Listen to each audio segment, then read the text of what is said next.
Cricket tournament పెట్టడం జరుగుతుంది కదా యూత్ కోసం, దీనిపైన మీ అభిప్రాయం ఏంటి సార్? ఈరోజు పెద్ద ఎత్తున సుజిత్ గౌడ్ వాళ్ళ శివయ్య గౌడ్ ఫౌండేషన్ ఆధ్వర్యంలో బేగంపేటలో క్రికెట్ టోర్నమెంట్ జరిగింది. చాలా అద్భుతంగా జరిగింది. పెద్ద ఎత్తున ఈ చుట్టుపక్కల హైదరాబాద్లో ఉన్న వాళ్ళు దాదాపు 120 జట్లు పాల్గొన్నారు.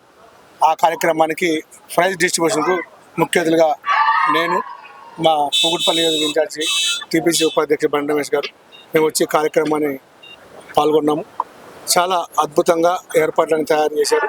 తెలంగాణ రాష్ట్ర ప్రభుత్వం కూడా క్రీడల పట్ల ప్రత్యేక శ్రద్ధతో దాని మీద శ్రద్ధ పెట్టి ఈరోజు దేశంలోనే ప్రపంచంలోనే అత్యుత్తమైన క్రీడా విధానాన్ని తెలంగాణ రాష్ట్రం రూపొందించుకుంటుంది.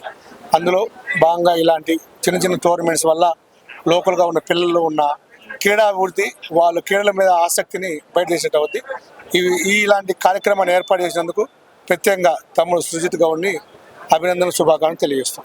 అండ్ సుజిత్ గారు రానున్న మున్సిపల్ ఎలక్షన్స్ లో పోటీ చేయబోతున్నారు కదా సార్, దానికి మీ కాంగ్రెస్ పార్టీ తరఫున ఎలా ఉంటుంది సార్ సపోర్టు?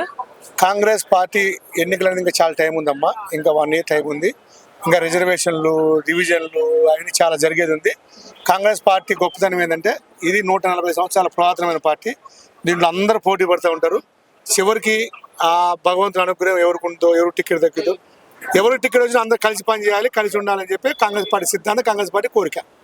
ఇవాళ మైదాల శివయ్య గౌడ్ ఫౌండేషన్ చైర్మన్ సృంజిత్ గౌడ్ ఆధ్వర్యంలో, వారి నాన్నగారు జానకిరామ్ గారి నాయకత్వంలో, జగజ్జీవన్ గారి నాయకత్వంలో ఇవాళ ఈ క్రీడా ప్రాంగణంలో మరి బ్రహ్మాండంగా 120 మంది టీములతో క్రికెట్ టోర్నమెంట్ ఏర్పాటు చేసుకోవటం చాలా సంతోషకరం. మనస్ఫూర్తిగా వారిని అభినందిస్తా ఉన్నా. ఎందుకంటే ఇంతమంది టీమ్స్ని ఆర్గనైజ్ చేయటం అనేది కూడా పెద్ద సాహసోపేతమైన చర్య. మరి అతని మనసులో ఉన్న ఆలోచనలన్నింటినీ చక్కగా బయటికి తీసి ఇవాళ జూనియర్స్ నుంచి సీనియర్స్ వరకు అన్ని ఏజ్ల వాళ్ళని ఎంకరేజ్ చేస్తూ అన్ని టీములకి చక్కగా ఆర్గనైజ్ చేసి ఈ క్రికెట్ టోర్నమెంట్ ఏర్పాటు చేశారు. సంతోషకరం. అయితే ఇవాళ తెలంగాణ రాష్ట్రం కూడా మరి క్రీడలకి ప్రాధాన్యత ఇస్తూ రేపు ఒలింపిక్స్లో మనం మెడల్ తెచ్చే విధంగా భారతదేశంలోనే ఒక గౌరవప్రదమైన స్థాయిలో తెలంగాణ రాష్ట్రం నిలవాలి అని చెప్పి ముఖ్యమంత్రి రేవంత్ రెడ్డి గారు ఆలోచనలో ఉన్నారు. ఆ సందర్భంగానే ఒక క్రీడా పాలసీని ప్రత్యేకంగా రూపొందించి తెలంగాణ రాష్ట్ర క్రీడా పాలసీని తీసుకుని ఆ పాలసీ ద్వారా క్రీడాకారులందరినీ, మహిళలు కావచ్చు, పురుషులు కావచ్చు, వారి అన్ని విభాగాల్లో కూడా మరి జూనియర్, సబ్ జూనియర్స్, అండర్ 19 ఇట్లా సీనియర్స్ ప్రతి ఒక్కరిని కూడా ఎంకరేజ్ చేస్తూ ప్రభుత్వం వాళ్ళు ముందుకు సాగుతూ ఉంది. మా తమ్ముడు మరి శివచరణ్ రెడ్డి శాప్ చైర్మన్గా ఒక యువకుడిని నియమించి క్రీడలను ప్రోత్సహించడానికి ప్రభుత్వం కట్టుబడి ఉందని చెప్పడానికి అదే నిదర్శనం. కాబట్టి రేపు రాబోయే రోజుల్లో మరి ఎక్కడ ఒలింపిక్స్ జరిగినా, ప్రపంచ స్థాయిలో ఎక్కడ జరిగినా కూడా తెలంగాణ రాష్ట్రం నుంచి అన్ని రంగాల్లో కూడా మన యువకులు పాల్గొని తెలంగాణ రాష్ట్రాన్ని మరి గౌరవప్రదమైన స్థాయిలో నిలబెడతారని చెప్పి మనస్ఫూర్తిగా మేము నమ్ముతా ఉన్నాం.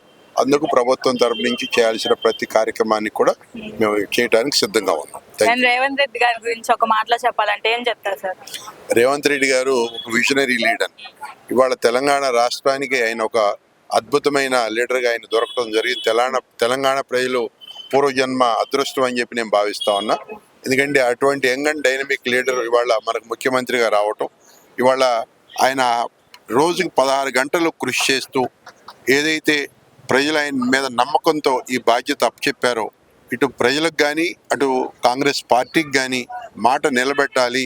ఈ 5 సంవత్సరాల్లో మరి తెలంగాణ రాష్ట్రాన్ని ఇటు సంక్షేమంలో కానీ అభివృద్ధిలో కానీ అగ్రస్థానంలో నిలబెట్టాలని చెప్పి ఆలోచన చేస్తూ ఉన్నాం.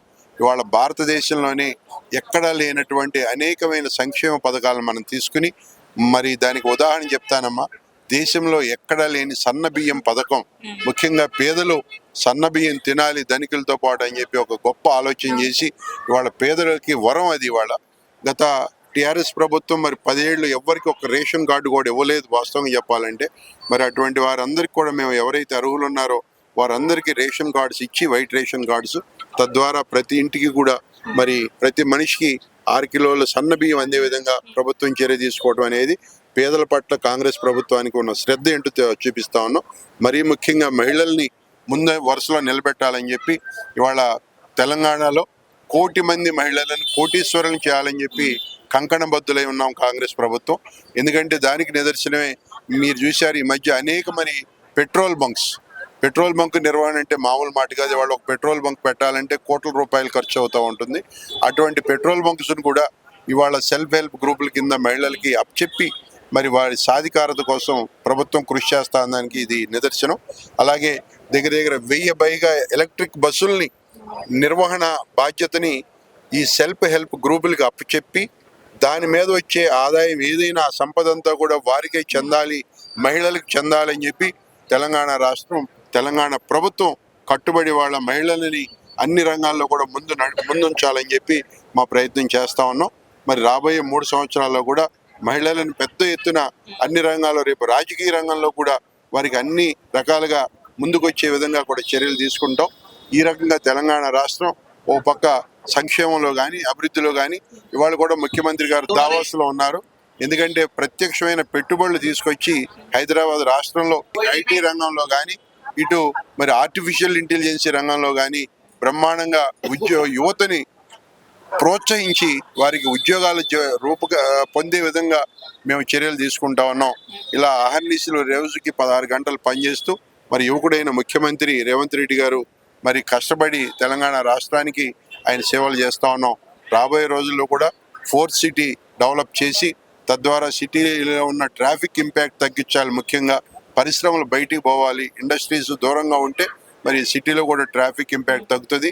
ఏదైతే వాయు కాలుష్యం ఉందో దాన్ని కూడా తగ్గించి ప్రజలకి మెరుగైన నాణ్యమైన జీవన ప్రమాణాలు ఇవ్వాలని చెప్పి కాంగ్రెస్ ప్రభుత్వం కట్టుబడి ఉంది. కాబట్టి మరి ఈ రకంగా మేము ముందుకు సాగుతా ఉన్నాం. తద్వారా మేము ప్రజలందరినీ కూడా కోరేది ఒకటే, మా రేవంత్ రెడ్డి గారి మరి చేతిని మరింత బలం చేకూర్చమని ఎక్కడ అవకాశం ఉన్నా మొన్న మీరు చూశారు పంచాయతీ ఎలక్షన్లు జరిగితే దగ్గర 70-80% మరి పంచాయతీ సర్పంచులందరూ కూడా కాంగ్రెస్ పార్టీ బలపరిచిన వాళ్ళు గెలవడం కూడా జరిగింది. రేపు రాబోయే రోజుల్లో కూడా మరి ఎక్కడ అవకాశం ఉన్న ప్రజలందరినీ నేను అభ్యర్థిస్తా ఉన్నాను, కాంగ్రెస్ పార్టీకి బలం చేకూర్చండి. తెలంగాణ రాష్ట్రాన్ని అభివృద్ధి చేసుకోవడానికి మీ అందరూ మరింత సపోర్ట్ ఇవ్వమని చెప్పి మనసారా తెలంగాణ రాష్ట్ర ప్రజల్ని, ముఖ్యంగా మా కుకట్పల్లి ప్రజలను కూడా అభ్యర్థిస్తూ కుకట్పల్లిని కూడా ఈ నియోజకవర్గాన్ని అన్ని రంగాల్లో కూడా అభివృద్ధి పదంలో నిలుపుతా ఉన్నాం. ఈ మధ్య మాకు 180 కోట్ల ఖరీదైనటువంటి మరి ఫ్లైఓవర్ మాకు శాంక్షన్ చేయడం కూడా జరిగింది ముఖ్యమంత్రి గారు. మన మూసాపేట వై జంక్షన్ దగ్గర ఉన్నటువంటి మరి ఏదైతే పెద్ద జంక్షన్, అది మూసాపేట జంక్షన్ అంటేనే చాలా పెద్ద వై జంక్షన్, అది ఎప్పుడు కూడా రద్దీతో కిటకిటలాడిపోయే జంక్షన్.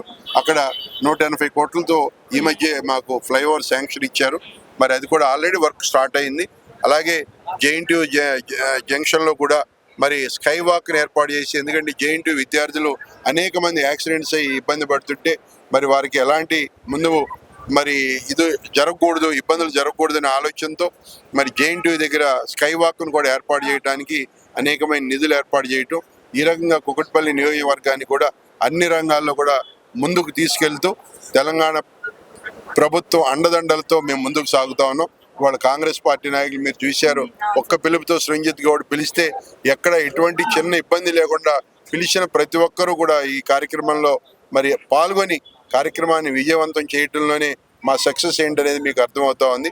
కాబట్టి రాబోయే రోజుల్లో కూడా ఏదైతే మా ప్రభుత్వం అందిస్తున్నటువంటి సంక్షేమ అభివృద్ధి ఫలాలను ప్రజల్లోకి తీసుకెళ్ళడానికి కాంగ్రెస్ పార్టీ కుటుంబ సభ్యులుగా ప్రతి ఒక్కళ్ళం కలిసికట్టుగా పనిచేస్తామని చెప్పి సందర్భంగా తెలియజేస్తూ అవకాశం కల్పించిన అందరికీ కూడా ధన్యవాదాలు తెలియజేసుకుంటూ సెలవు తీసుకుంటా ఉన్నా. Thank you. లైక్ చేయండి, షేర్ చేయండి, సబ్స్క్రైబ్ చేయండి. మరిన్ని వీడియోల కోసం బెల్ సింబల్ పై క్లిక్ చేయండి.